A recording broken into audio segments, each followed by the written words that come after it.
All right, well, a very pleasant good afternoon, everybody. Thank you for being here for the press conference with Jim Rubens and invited guests. And I just want to make a point right in the beginning that the purpose of this press conference, not so much a campaign rally, but rather a policy discussion. You'll see that there's no signs here. There's no literature that we're handing out on behalf of the campaign, because this is a very serious discussion, and these gentlemen here are not in their official capacities that they're representing able to endorse publicly anyway. For those who do not know, I'm Brian Tilton. I'm the communications director for the Jim Rubens for U.S. Senate campaign.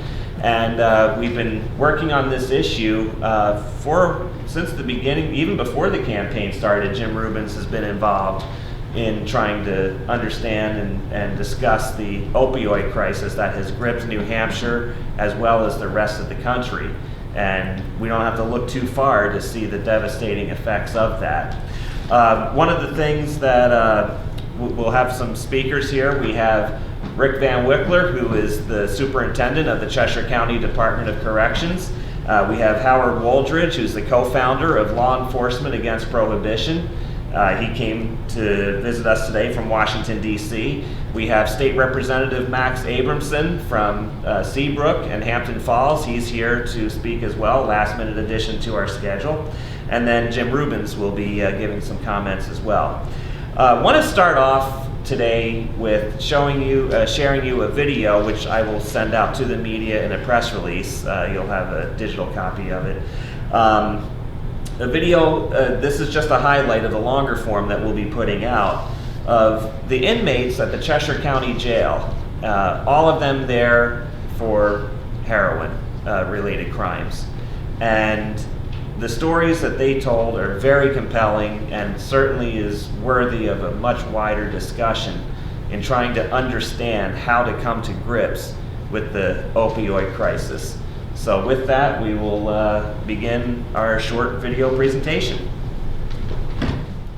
So I'm going to start with a little question, which is how many of you are here in this facility in jail because of drug-related crimes? So every single one of you. And then how many of you have been in jail previously as it related to drug crimes? So a couple of you, 3 of you, first-timers, and the rest. So then the question for a politician gets to be, does jail stop you from being involved in opioids or heroin? No. It doesn't stop you. It makes it worse. You don't Talk about that. It makes it worse. How is that? Because you don't come to jail and come out a better person. You come to jail and you come out with better connections. Mm-hmm. This is one gigantic drug network. You come in here and you meet people, and then when you go on the streets, you maybe originally had, like, let's say 10 people you could go through. You get out of jail, you got 30 more now. Yeah. So it makes it worse. So when you get out of here, how long will it take you to get heroin or what have you? I can have it. When I walked out the door, I could have it. It's planned already, usually. How do you do that? I mean, you're in here. How does that happen? Because the thing is, like, your friends might, if they come and pick you up, your friends know. Yeah. They're gonna show up with Yeah. a rig ready, or if, you smoke it, or if you snort it, it's gonna be there. And say your family just picks you drive up away. and they're not supportive of your heroin use. When you get home. When you get home, you walk down the street. It Or is, make a phone call. I can't find weed, but I can find heroin. Yeah. Yeah. Can't find weed. Couldn't, if someone came up to me and was like, can you give me a dime bag? I don't know a single person I could call. But I could get you as much heroin as you want. Mm-hmm. You know? Very quickly then, outside. Very quickly. Oh, yes. So there's been a tremendous amount of effort in law enforcement to stop it from coming in. But they're stopping the addicts. Right, exactly. The thing is, it is supply and demand. You guys are just hitting the supply, but you're doing nothing or very little about the demand. You're the demand. Where the addicts are the demand. Yeah. As long as Yeah. people want to use, Right. there's going to be a supply. Yeah. Oh, yeah. In order to lessen that supply, you have to hit the demand and lessen the demand for it. Did you folks have in school, my son is 19 now in college, did you have drug awareness messages telling you, don't do this, don't do? Oh, did- I The graduated DARE the DARE programs? program. Yeah. I graduated the DARE Yeah, but that's program. what, 5th grade? You know how we graduated DARE? Yeah. All you had to do was say no to every scenario they gave you. Yeah. Guy comes up with a hit of acid, what do? Say no. Graduate. Politicians say, well, we don't want to give out needles because that will, is that, if needles were available, would that? When we That had was needles cool. in Keene, Yeah, available that we could buy, Yeah. people They never bought them. shared. And when they took them away, Yeah. the That's when we started explosion sharing. rate for people who share needles, who now have Hep C, who have other communicable diseases, exploded. but would the availability of free or easily accessible needles cause more drug use? No. They're Not gonna at all. use whether there's needles or Yeah. not. People But long know. term, this Yeah. generation, Yeah, yeah. the amount of people that are gonna have to be hospitalized We're and probably have gonna medical die. treatment for hepatitis C Right. is going to Yeah. be outrageous. It's a lucrative business, you know, I've known drug dealers that sell drugs and needles. Yep. And they make a Bang. killing. Bang. You can go to Mass Mhm. and buy a Mhm. package of needles Mhm. for $3 and Mhm. come up and sell it for 20, Mhm. Oh, you know? When you get out, if you had to design an ideal program to help you, become a functioning member of society without being a user, what would that program be like? When would it have to be available? What The would it minute do? you walk- What would it do for The you? minute I walk out the door. The minute you walk out the door? Yep. Could it be Meeting 2 days set later? up, Meeting it, no. Could it be 2 days later? No. Could not be 2 days No. later? It's too late. 2 days too late. What does a program look like if you had to design a program to help you get back to a normal drug-free You life? need I- maintenance. What would it look like? Maintenance. Maintenance would be key. Yeah. Mainly Suboxone. Methadone, I don't think. This is something hard for members of the public to understand, the concept of maintenance on another drug. Again, for the Because public they- to understand this. We don't is- have the craving. They think it's trading one drug for another. I think if you get detox and you have strong enough willpower, you can stop. But you're telling us, It's not a willpower thing. You can, how are you supposed to have willpower against dreams? Yeah. How are you supposed to stop yeah. that? And the Suboxone stops those dreams? Is that Yes. what I Yes. heard? Yep. It stops you I don't have the craving. craving. I don't Yeah. want for it. I'm Yeah, able to yeah. function. I'm able to work. I'm Yeah. able to Yeah, be a productive member of Right. society. yeah, yeah. And without it, in here, all I Yeah. want to do is get high. And here's where you have your issue of overdoses, is we come to jail, we're forced to get clean. Yeah, And then we're released. Yeah. And our tolerance, like Jackie said, was so high when she came into jail. Mhm, mhm. You're gonna try to use what you were using Right. before you came Yeah, in. yeah. They're gonna go out and drop a gram in a needle and put it in their arm. yeah. Or we do And- and we just want to get high. So the bottom line I'm getting here is the system we've got right now to try to convince you folks to stop is just not working. No. No. Not at all.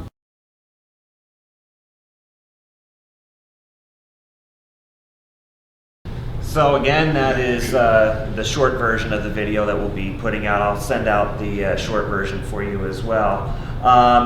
Anyway, so let's get right to the speakers, the people who've been on the front line of the drug war for many, many years, those who have seen the effects of it firsthand.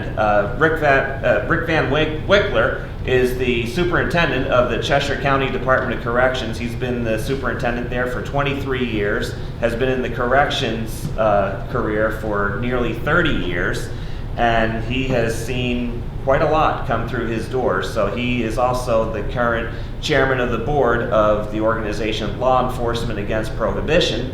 And so thank you, Rick, for having us at your facility for the interview, and happy to hear your words. Thank you, Brian, Jim, and thank all of you for the opportunity to be here today to talk about the harms of the drug war, which is specifically why I'm here. I'm also a New Hampshire resident for most of my life, at least since 1969, so issues that matter to New Hampshire matter to me. And I'm here speaking today as a citizen. And again, not to endorse any particular person, but to talk about the drug war and the harms that are created by it.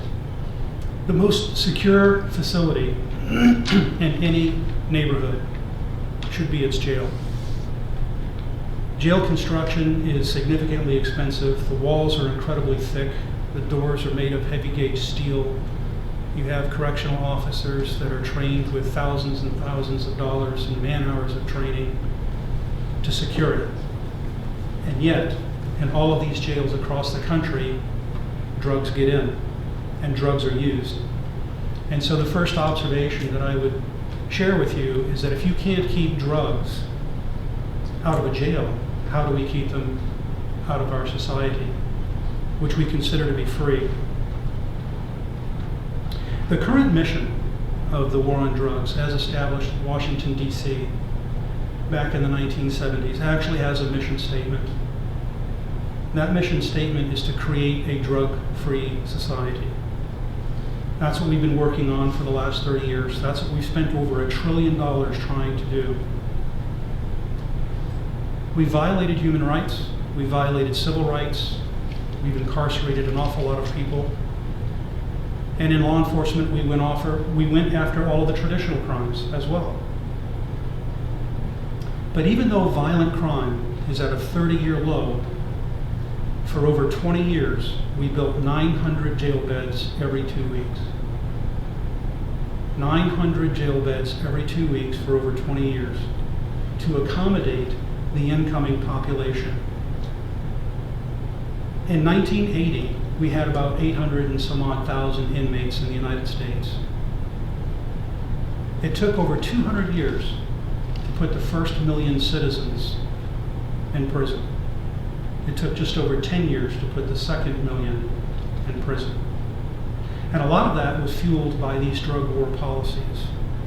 There were three primary reasons why we had this explosive incarceration rate.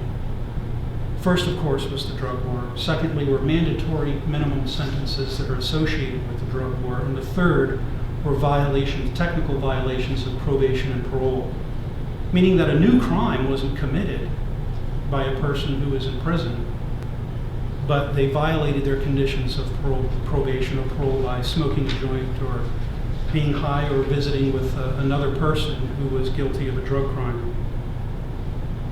In this country, we have 3 categories of user. We have users, we have abusers, and we have addicts. Just like we do with alcohol, the very same holds true with drug use. The problem, I think, with the whole drug war paradigm in the United States is that we don't really have a clear understanding of the problem. Given that we have 2.7 million people behind bars today, consider that 35 million people admit to using an illegal drug in the last 12 months. Over 100 million people have admitted to using an illegal drug at some point in their lifetime.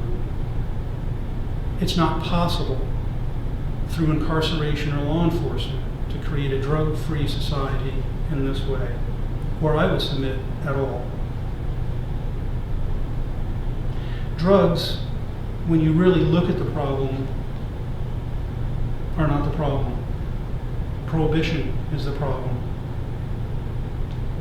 If you consider the iceberg of people that are above the level of the water, above the waterline, those addicts, the people who we focus all of our attention, that we try to clean up, that we try to get sober, that we try to get the drug dealers off the street, consider that below the waterline is that huge iceberg of users.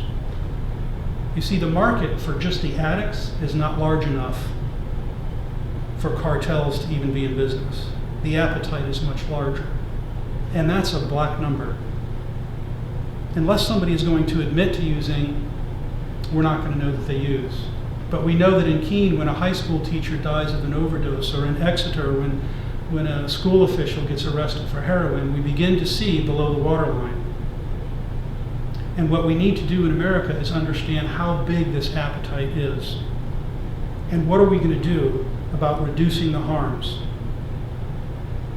And stop trying to create something that won't occur, which is a drug-free society.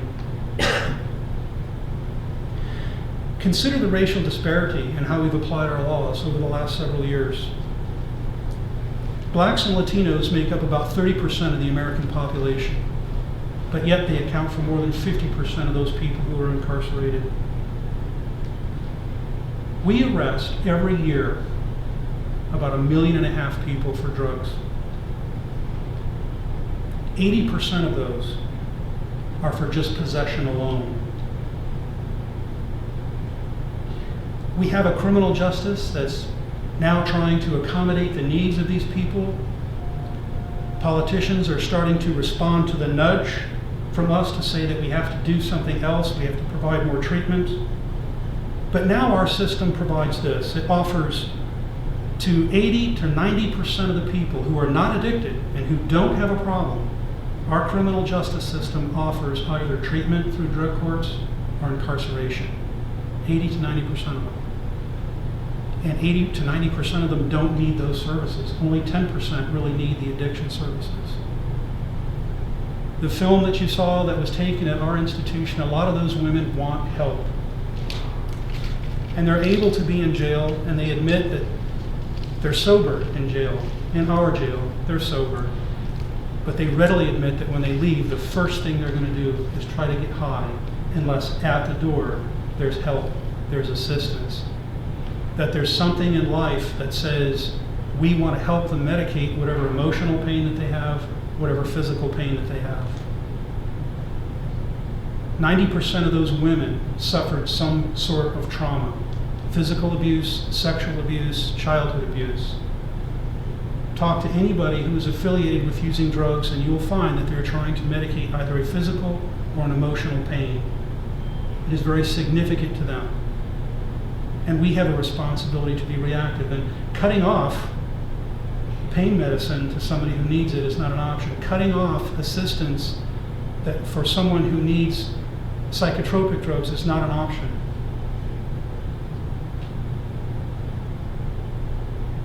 For those who need treatment in our community, they shouldn't have to get arrested to get it. New Hampshire is failing miserably when it comes to social services in this area and many other areas.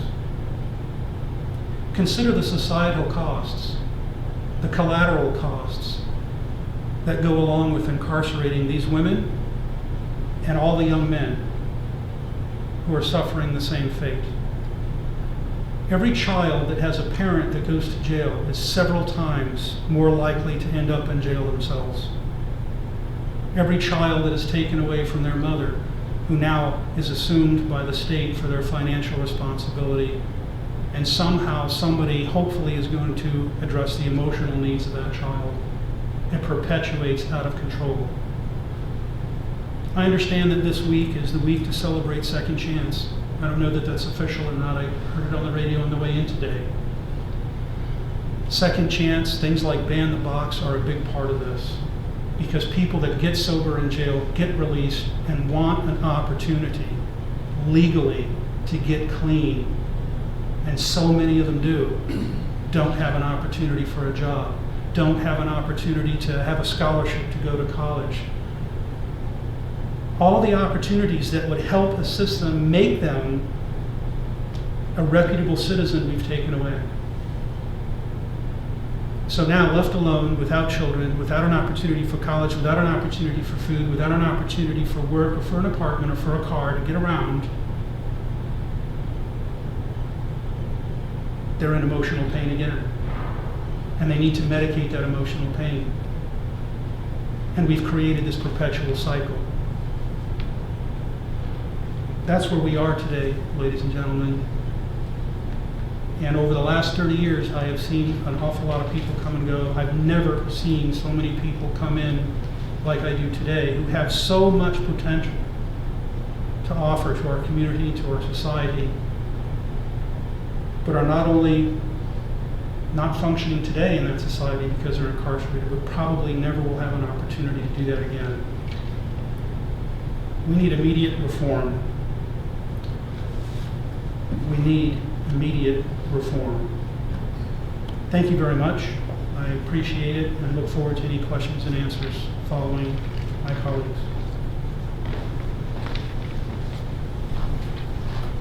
Thank you, Rick, and I'll pass out some written statements from him as well. Joining us came up from Washington, D.C., a gentleman who has worked extensively on Capitol Hill in making a point to personally visit all 535 members of Congress is Howard Wooldridge. He is the co-founder of Law Enforcement Against Prohibition. He has law enforcement background, having spent 15 years as a police officer in mid-Michigan, retiring as a detective. Graduated from Michigan State University, speaks 4 languages, including horse. I wonder what that is. Anyway, he has ridden a horse across the country in both directions to raise awareness of the prohibition issues. And since 2005, he has been the voice of law enforcement on Capitol Hill on drug prohibition and currently calls Fort Worth, Texas home. So it's my pleasure to welcome Mr. Wooldridge. Good afternoon. It was my experience as a police officer that the war on drugs, this modern prohibition, has been the most destructive, dysfunctional, and immoral policy since slavery and Jim Crow. And that's why, since I retired 19 years ago, I have dedicated my life to ending this horrifically destructive policy for America. You know, everyone in this society wants the same outcome when it comes to drug policy. We want less death, disease, crime, and drug abuse. The great question of our time is how to get there. Now, for the last 45 years, since Nixon declared the war on drugs, law enforcement, my profession, especially the police, have been the tip of the spear to go after drugs and drug dealers to make America at least somewhat drug-free. And we have failed miserably. By all federal metrics, drugs today are cheaper, stronger, readily available to our citizens. And that's just not my professional experience or my opinion. I quote from the DEA, their brochure, their literature, quote, "Drugs are readily available to America's youth." Readily available. That's after $1 trillion. That's after, 2 point whatever million people in prison. We are simply a mosquito on the butt of an elephant. We have not made a difference, and we will not make a difference as we start into our second trillion, T-Tom trillion dollars of spending. If you take nothing away from at least my part of this presentation today, please stop. Stop looking to my profession to make a difference. We never have, we never will, because what we don't tell the public is that every drug dealer arrested, shot, or killed is replaced just like that. That's why drugs are readily available, because there's always someone stupid enough or desperate enough to become a drug dealer. And as you say, there's new talk about new mandatory minimums, even perhaps the death penalty.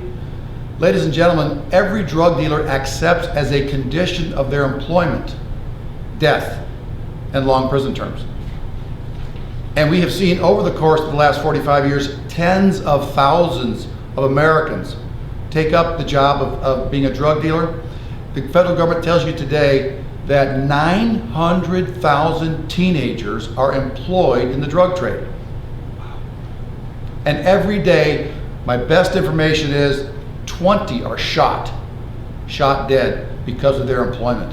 This is shameful, this is immoral, and it's preventable, because no one in this room ever had a job option to become a dealer of beer.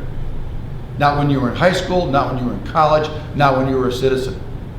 Nobody has a job to sell beer because why? It's a legal, regulated product. A couple months ago, in response to the heroin situation going on the last couple of years, the Senate Judiciary Committee held a hearing titled Attacking America's Epidemic of Heroin and Prescription Drug Abuse. I attended that 3.5-hour hearing. And what struck me between that hearing today and the one I was just over at the college listening to roughly the same information, everyone is still believing that the tip of the spear should be the criminal justice approach to drug abuse versus a health approach.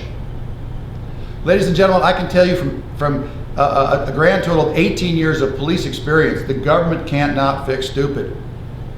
Police officers are completely incapable of helping you if you have a drug problem. If you have a self-defeating behavior, you need your family, your friends, church, Rotary members who care whether you live or die. That is your support group. My job should return to what it used to be, public safety. Personal safety are for those people I just mentioned. But the hearing in Washington was astounding to me, because in January, I spent the entire month going to every member of Congress and hand delivering a 5-minute summary of the Swiss approach to heroin abuse. And I followed it up with 535 individual emails to the health legislative aides. So the Congress is aware of this, and yet no one at the hearing brought up where might be the best practices around the world. And so here we are, still trying to put the square peg in a round hole. Very briefly about the Swiss, my profession, my expertise is in law enforcement, but I have been to Switzerland in 2001 and 2008. I visited the clinics where the patients, the addicts, get help. I've talked to the doctors who run them. I've talked to federal bureaucrats on how they're managed at the governmental level. I've talked to police officers in their language. I speak fluent French and German.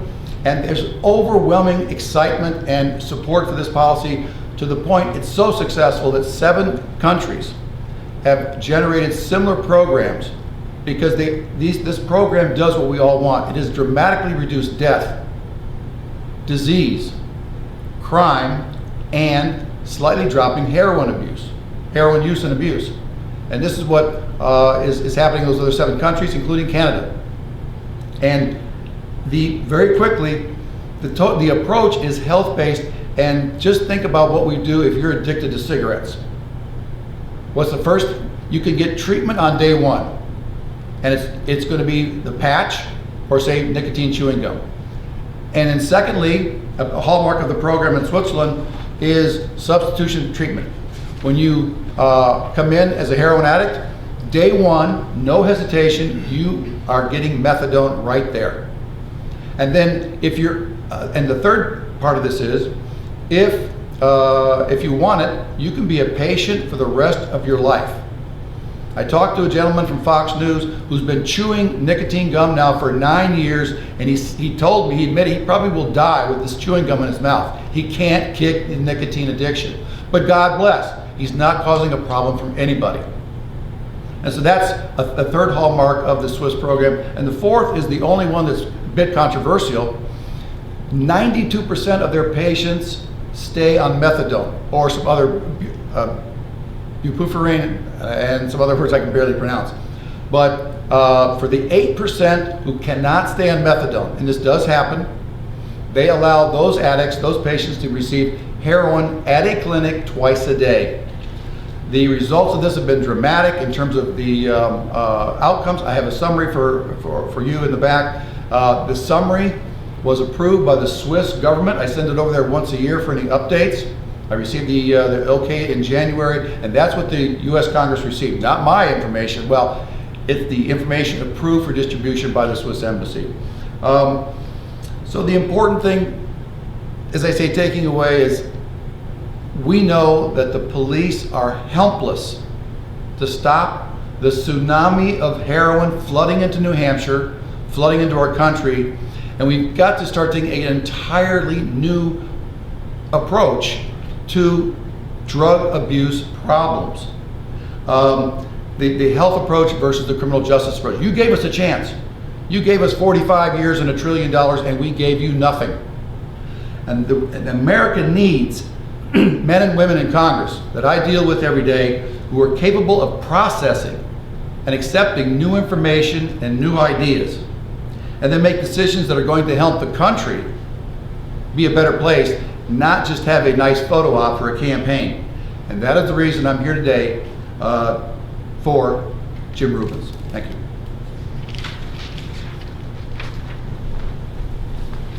Thank you very much, Howard. Joining us now, last second edition wasn't on the advisory.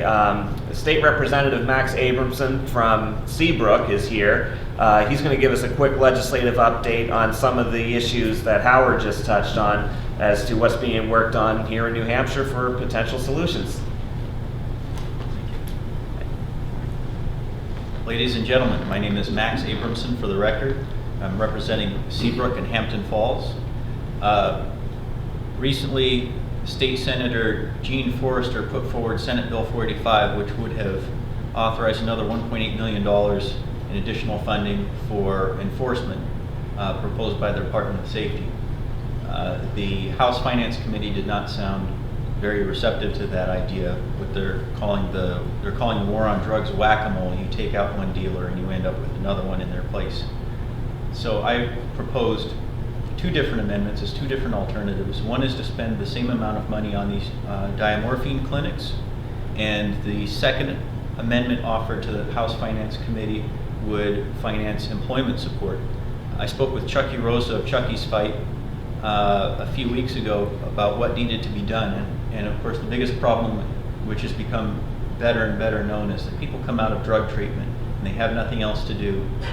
So within a few weeks or a few months, they end up back on drugs. The employment support option is offered in Portugal, which actually pays employers to hire people right out of drug treatment. It turns out to be effective, and it saves money because they so drastically reduce the recidivism rate, because people with addictive personalities tend to also have habit-forming personalities when they're brought into a different set of habits. Work habits, when they network with a different set of people. The employment support programs work because those people are able to find employment immediately and stay in employment and develop a completely different lifestyle. Diamorphine clinics were used in Switzerland originally as only a pilot project. That's the other amendment that's offered. Diamorphine clinics are the equivalent of taking a smoker who is downing an entire carton of cigarettes every week and reducing them immediately to 1 pack per week, and eventually they reduce them down to the equivalent of about 2 cigarettes per week. Although these were chronic heroin addicts and they thought that they had no chance of recovery, by the end of the pilot project, 22% of those heroin addicts quit. In a national referendum, they asked Swiss voters whether or not to continue these diamorphine clinics in Switzerland. 68% of Swiss voters voted to continue these. They drastically reduced crime, new HIV cases, and they saw significant reductions in heroin use of street heroin. They put most of the heroin dealers out of business, and they drastically reduced property crimes. They've also saved money.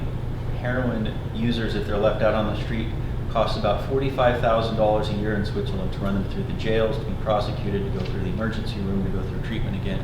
It costs only $27,000 a year to put someone through a diamorphine clinic. So immediately there's a taxpayer savings. So it isn't that diamorphine clinics cost money, they immediately save money. Today, Germany and Holland also offer diamorphine clinics, and they're becoming more and more common throughout Europe. England, Ireland, Spain, and now Canada and Belgium are offering diamorphine clinics. So the hearing hasn't come up yet, but House Finance Committee Division 2 will be considering these. Both of these amendments offered have also been co-sponsored by Representative Lynn Ober, who is on the Finance Committee, and I'll be reaching out to other members of the House Finance Committee to pursue support for harm reduction. Thank you very much.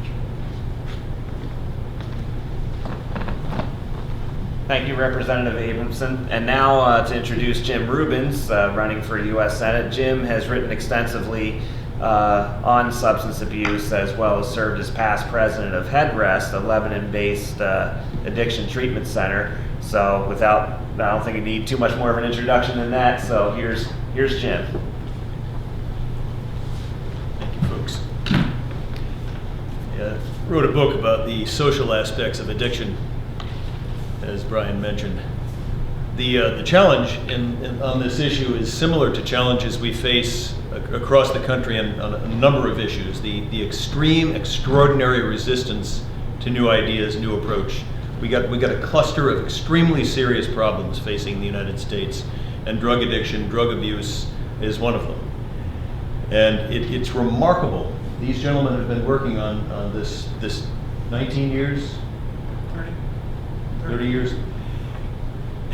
And the failure of the prohibition incarceration approach has been transparently visible. It's a stunning, remarkable, grotesque, deadly failure of policy, and we've been aware of this, factually aware of this, for well over a decade.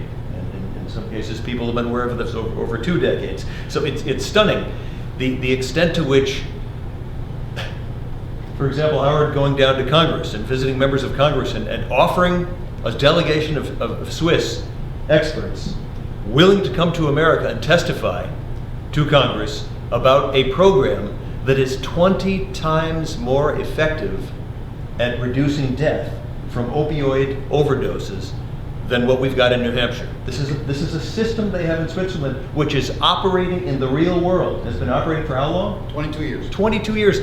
That has an effectiveness rate 20 times better than New Hampshire. Not a single member, is this right? Not a single member of Congress took him up on this. There is a block-headed resistance to effective new ideas. The country is desperate for this. So getting into this issue here, we have data now. We've spent $1 trillion on the war on drugs here, just in the United States. $1 trillion, and yet illegal drugs are more available at a lower price than they've ever been before. My son, when he was in high school, this was just a year ago, he could get marijuana, unlike the prisoners down there, he could get marijuana for free any day he wanted to behind the high school, okay? Not even for money, for free, okay? That's how available drugs are, right, in New Hampshire.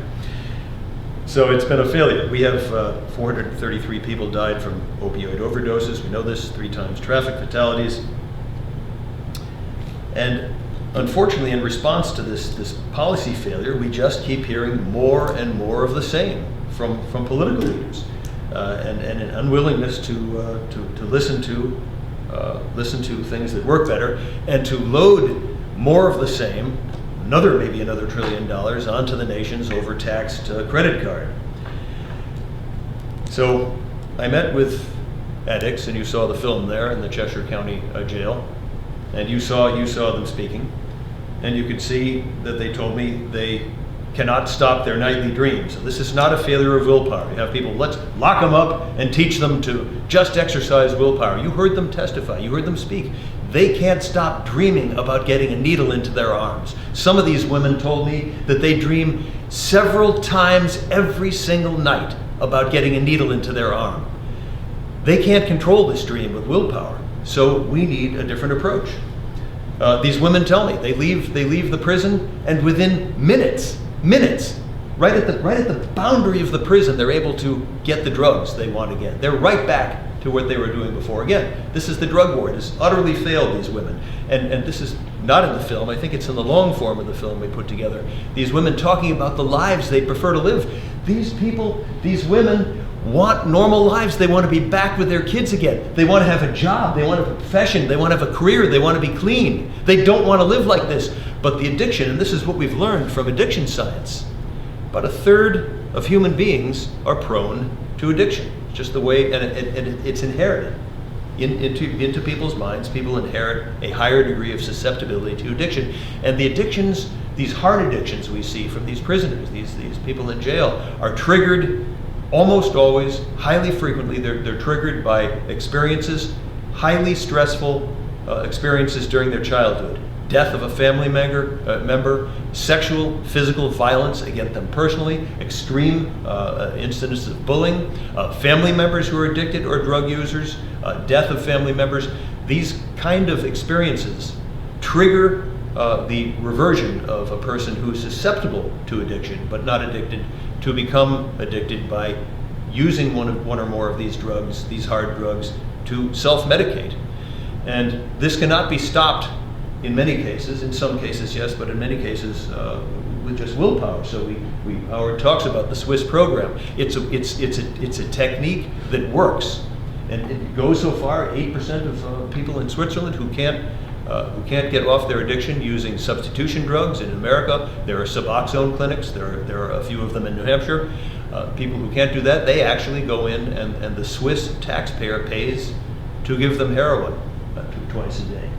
And this is a radical idea, and I'm not advocating here, but just that we in Congress and people in Congress need at least to listen to this, open up their minds, stop giving us more of the same. We had a big hearing this morning over at St. Anselm's College. More of the same, more money. It's not going to work.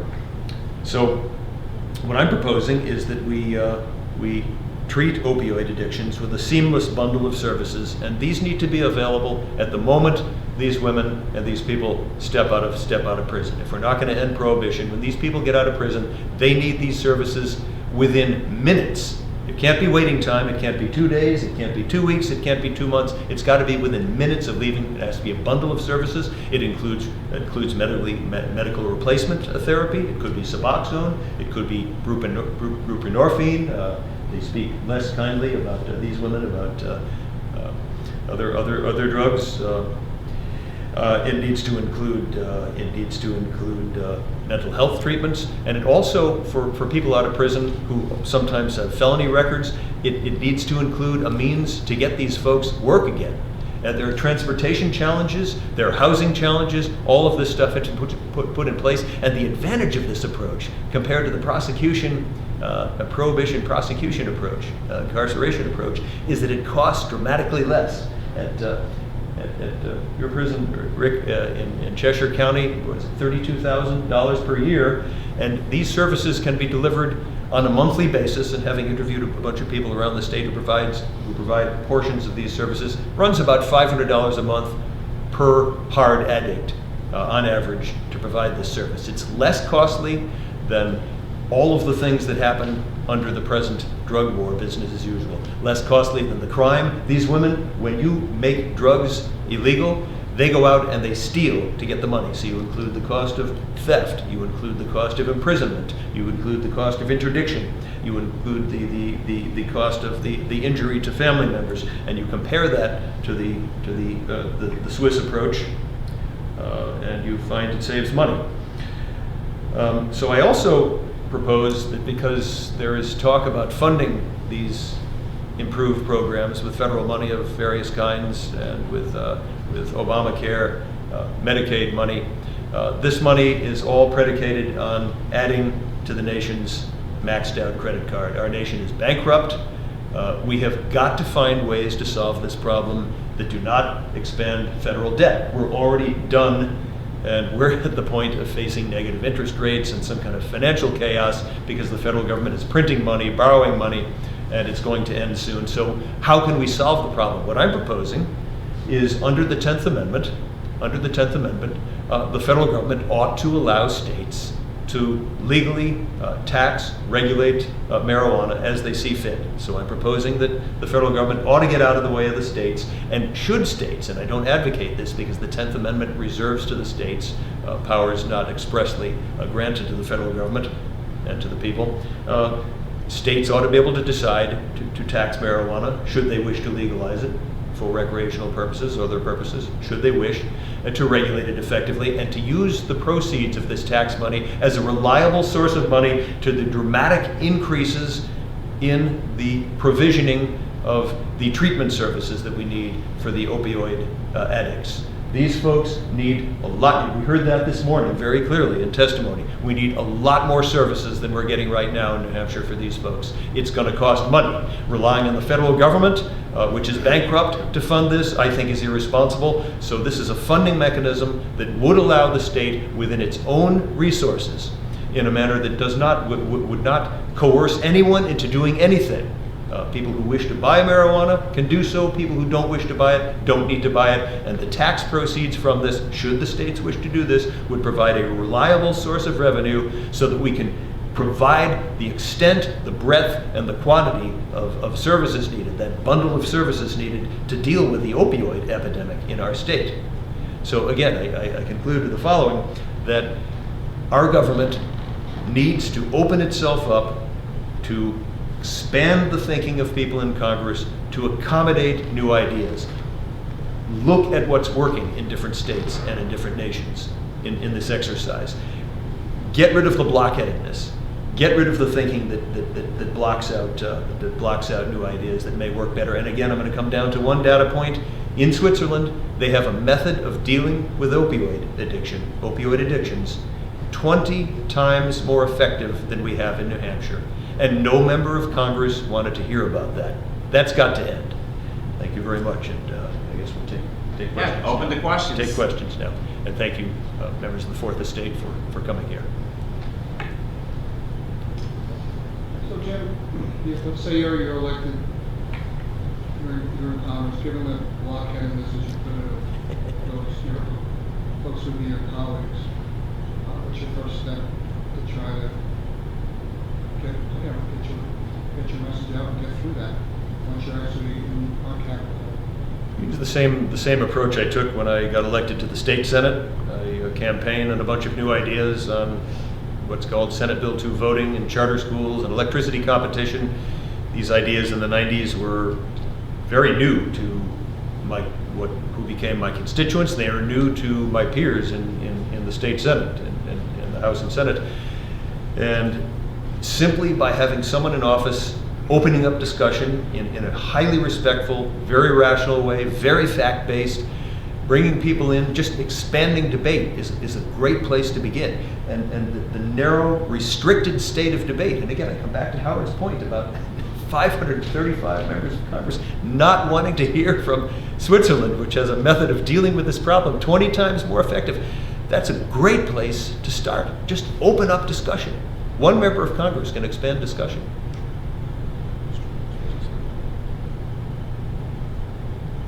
Yeah, I mean, obviously, Senator Aon has been very outspoken about, fixing the drug crisis here in New Hampshire, introduced a few bills, has been very active in fighting this. How do you distinguish yourself against her? Because it's more of the same, okay? Yes, more money can be spent. I mean, she proposed $600 million of funding, which, again, the federal government does not have any more money. Sooner or later, and it's sooner than later now, with $19 trillion in debt, growing by an estimated $1 trillion per year over the next 10 years. That's the CBO number. And it's sooner than later. We're going to be facing the music. We're going to have to find ways to do a lot more to solve society's problems with a lot less money.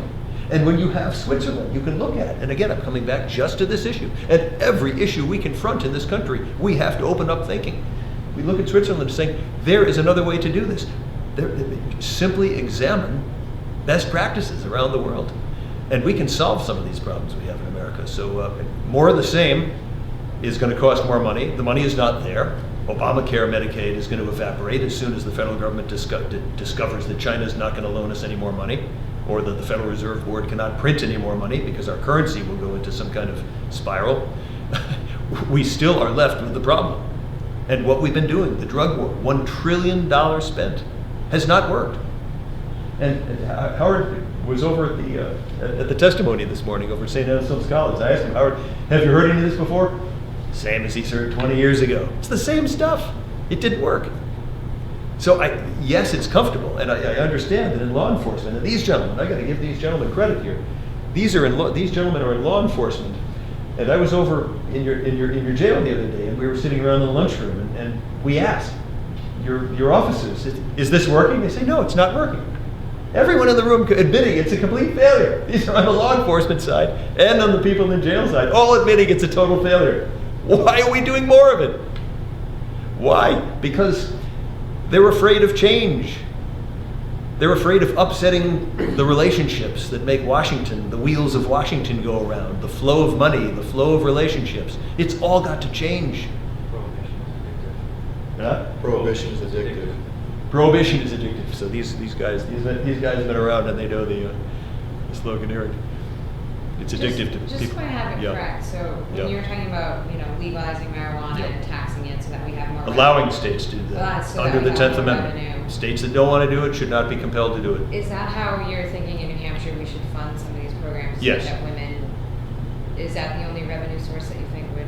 It would be thoroughly sufficient. I'm not advocating that New Hampshire be compelled to do that. I'm simply saying the federal government ought to allow the state legislature to have that option.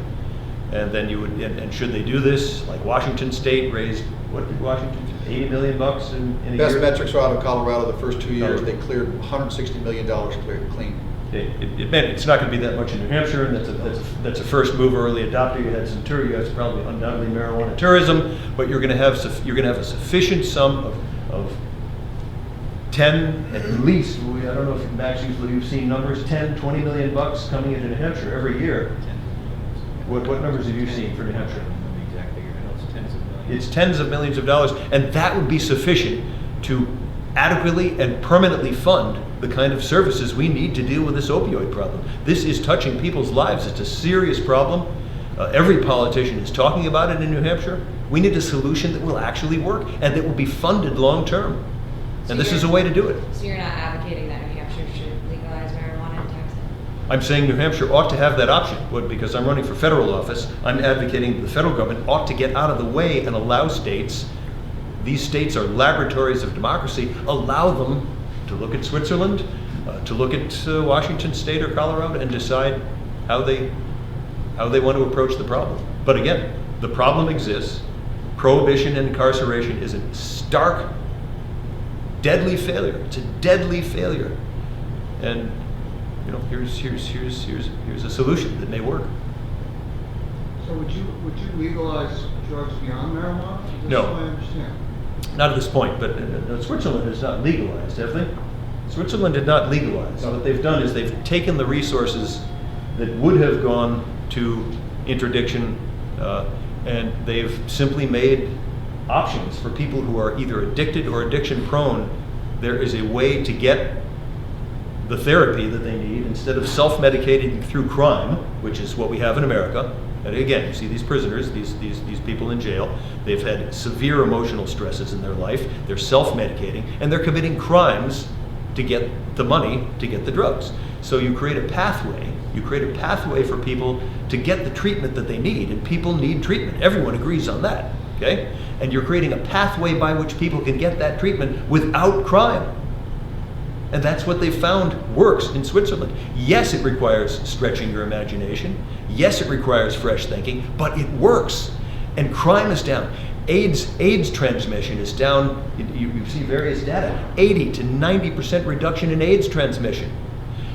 The lifetime cost of AIDS is $1 million. A single Hep C, curing Hep C, is $100,000 a shot, right? It's about $100,000 a shot to cure Hep C. So a little above, and you have Hep C or Hep B, usually they have the two, so it's even than 100,000. It can be higher than that? Yes. Yeah. Okay, well, these are very, very high sums of money. So if we say the prohibition incarceration approach is not working, we have to get there first. That's hard to get to because politicians are really afraid of being criticized, for having a new idea, which is insane. If we can get beyond that, then we can start looking at what is working. And when we're able to do that, we see immense dollar savings for taxpayers, immense dollar savings, huge increases in quality of life, human wellness enhanced. The reason I'm confused, Jim, is Yep. the supportive form here on this brochure says, Yep. I believe that legalized regulation of all drugs will reduce death, disease, crime, and addiction. So it sounds like it's all drugs. That's a LEAP brochure. Yeah, I'm not a member of LEAP. Okay, I just want to make sure. So I'm not a member of LEAP, and these gentlemen are not endorsing my candidacy, and I'm not endorsing. But we do agree. What LEAP and myself agree on is that the system we got, the $1 trillion drug war, is a deadly, abject failure, and that's where the discussion needs to start. And it means we've got to open up to new ideas. Do you also support legalizing needle exchange programs? We need a way to. I don't know how it can be done, and I haven't studied in enough detail. But you heard the women talking there about the needle system. They're looking at an explosion of Hep C and other hepatitis as a result of the needle policies we have, and the states surrounding us, Massachusetts and Vermont, have reasonable needle access programs. And again, I asked them. I don't know if this was in the edit or not, but we asked them, will access to needles cause more drug abuse? No, they all said. No, it won't. What it will do, it will dramatically reduce healthcare costs, disease and suffering and death by human beings. That's what a proper needle exchange program is. Just passed that through the legislature. Yeah. I've seen studies showing that needle exchange programs ran them in the 1980s under Just Say No. Heroin use in those cities actually went down slightly. Yeah, I should add some things about marijuana. You're going to hear, well, if you legalize marijuana, it's a gateway drug. Okay, there's very good quality studies showing under medical marijuana, which is now in place in how many states? 24. 24 states have medical marijuana now. There has been no detectable increase in either adult or youth use of the hard drugs. And so in other words, it is shown to be the case in medical marijuana states that it's not a gateway drug, okay? That argument is basically off the table because it's false and it's been proven by reliable, high-quality research, published research. That's something important to know when you hear about this stuff. In fact, let me just add on that too. There were a couple of women in the long-form video that you'll see. They said that alcohol was their other drug. So, and one lady, she says, I can walk right out of here, go to the liquor store, I'll drink some of that, and I equate heroin with alcohol. So that's one example that she gave. The New England Cannabis Convention was just held too, and I think they're estimating that in the next 4 years, the sale of marijuana, not just from clinics, will be $21 billion alone. Because of the dispensaries themselves that are selling, but because it's not legal, and you don't have recreational, you have more sales that are illegal, that are outweigh even the legal marijuana sales. They're talking $21 billion. Yep. Except it would not, the transactions would no longer involve crime under a legalization scenario. Any more questions? Thank you, folks. I really appreciate you folks coming. Thanks. Have a good day.